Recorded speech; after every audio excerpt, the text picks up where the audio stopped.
Assalamualaikum warahmatullahi wabarakatuh. Salam sejahtera untuk kita semua. Semoga kita dalam sehat walafiat, tidak kurang satu apapun, dan tetap semangat. Jumpa lagi dengan saya Asep Saiful Bahri, SPMSI 4. Pada kesempatan ini kita sudah masuk ke materi ke-6, yakni memberdayakan masyarakat desa wisata. Adapun isi dari materi ini adalah yang pertama, pengelola desa wisata melakukan fasilitasi peningkatan kapasitas sumber daya manusia desa wisata, melestarikan sumber daya alam yang berkelanjutan, dan kebudayaan lokal desa wisata. Setelah mempelajari materi ini, diharapkan pengelola desa wisata dapat merencanakan, memfasilitasi, dan melakukan evaluasi peningkatan kapasitas SDM, mendata sumber daya alam dan kebudayaan lokal desa wisata, mengelola sumber daya alam dan kebudayaan desa wisata secara berkelanjutan. Mengapa kita penting dalam memberdayakan masyarakat desa wisata? Karena dengan memberdayakan masyarakat desa wisata itu akan meningkatkan ekonomi lokal, akan terjadi peningkatan kualitas hidup masyarakat desa, dan terjadi pula kelestarian budaya dan lingkungan, serta akan menciptakan partisipasi dan kemandirian masyarakat desa wisata. Adapun permasalahan yang paling mendasar ketika memberdayakan desa wisata itu bisa berupa adanya keterbatasan sumber daya manusia atau SDM, yakni bisa disebabkan oleh minimnya pengetahuan dan keterampilan masyarakat, kurangnya kesadaran masyarakat, perbedaan tingkat pendidikan dan kemampuan, masih terdapat konflik kepentingan dan ego sektoral, dan juga masih adanya ketergantungan. Permasalahan finansial dan pemasaran itu merupakan isu strategis juga dalam memberdayakan masyarakat desa. Hal ini bisa disebabkan oleh keterbatasan modal, kesulitan akses pembiayaan, pemasaran yang belum optimal, dan juga belum adanya branding dan storytelling yang kuat. Aspek sosial, budaya, dan lingkungan pun menjadi isu strategis dalam permasalahan memberdayakan masyarakat desa wisata. Hal ini bisa disebabkan oleh adanya perubahan sosial dan budaya, adanya perubahan dampak lingkungan, dan juga mungkin akan adanya ancaman dari keberlanjutan dari desa wisata tersebut. Langkah-langkah strategis dalam memberdayakan masyarakat desa wisata. Yang pertama adalah melakukan fasilitasi peningkatan kapasitas sumber daya manusia desa wisata. Hal ini bisa dilakukan dengan apa? Dengan merencanakan fasilitasi kegiatan peningkatan kapasitas SDM, memfasilitasi peningkatan sumber daya manusia, melakukan evaluasi fasilitasi peningkatan kapasitas sumber daya manusia. Berikutnya adalah melestarikan sumber daya alam yang berkelanjutan dan kebudayaan lokal desa wisata.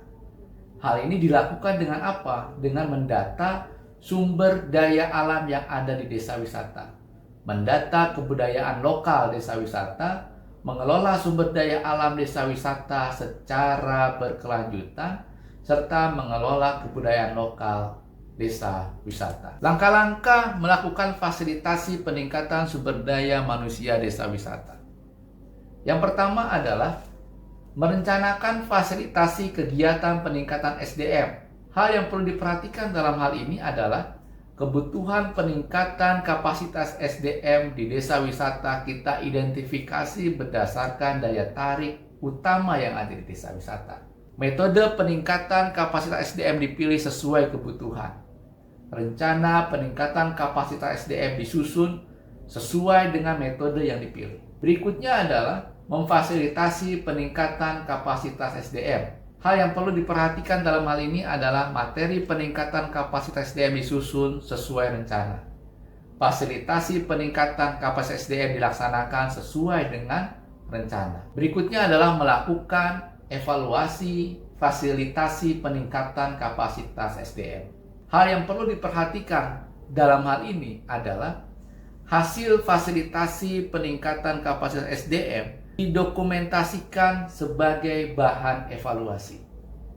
Proses fasilitasi peningkatan kapasitas SDM dievaluasi sebagai bahan perbaikan, dan hasil evaluasi tersebut ditindaklanjuti sesuai dengan rekomendasi dan juga perbaikan serta peningkatan. Catatan penting untuk pengelola dalam melakukan fasilitasi peningkatan kapasitas sumber daya manusia di desa wisata adalah kita harus mengetahui kebutuhan peningkatan sumber daya manusia tersebut dan juga harus memahami bagaimana pelaksanaan dan juga metode peningkatan sumber daya manusia, dan harus cermat, cakap, dan bertanggung jawab atas pelaksanaan fasilitasi peningkatan sumber daya manusia desa wisata. Langkah-langkah melestarikan sumber daya alam yang berkelanjutan dan kebudayaan lokal di desa wisata.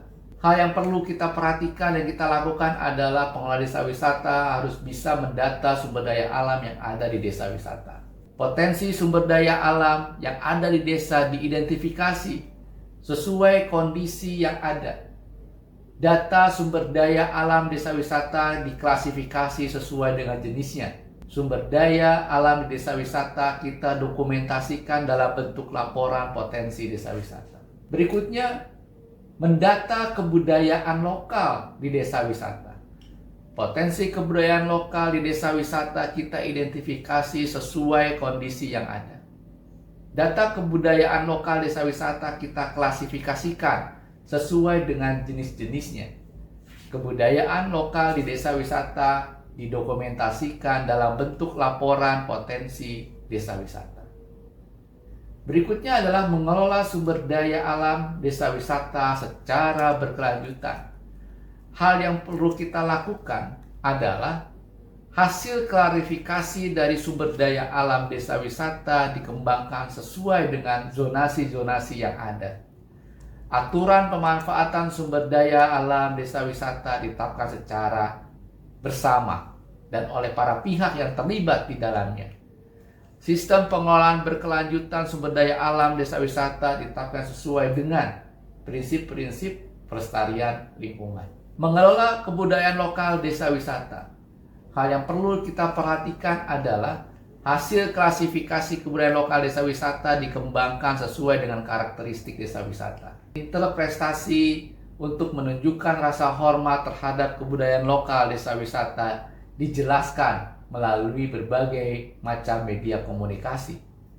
Dan sistem kemajuan kebudayaan asli desa wisata ditetapkan sesuai dengan potensi desa wisata. Hal yang perlu kita perhatikan sebagai pengelola dalam melestarikan sumber daya alam yang berkelanjutan dan kebudayaan lokal desa wisata adalah sumber daya alam di desa wisata meliputi gunung, hutan, laut, flora dan fauna, dan juga yang ada di dalamnya, baik itu sungai, danau, dan juga spesies-spesies. Dan tak lupa, sumber daya alam bisa berupa juga lahan pertanian, perkebunan, serta semua hasil dari produksinya.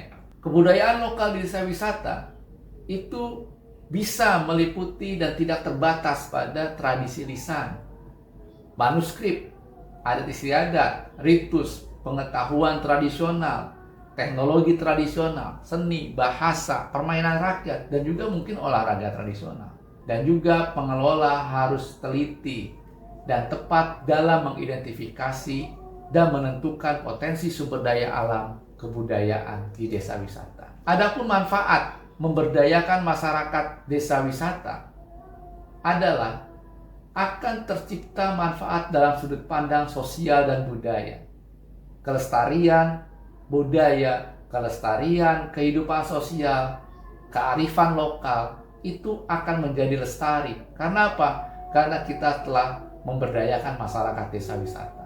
Berikutnya adalah manfaat terhadap lingkungan. Lingkungan akan terjaga dengan sendirinya. Karena lingkungan yang ada di desa wisata itu merupakan potensi desa wisata yang tidak ternilai. Dan itu harus dikelola dengan baik sehingga menjadi sebuah produk wisata. Dan tentu saja dengan memberdayakan masyarakat desa wisata itu akan bermanfaat kepada dampak ekonomi.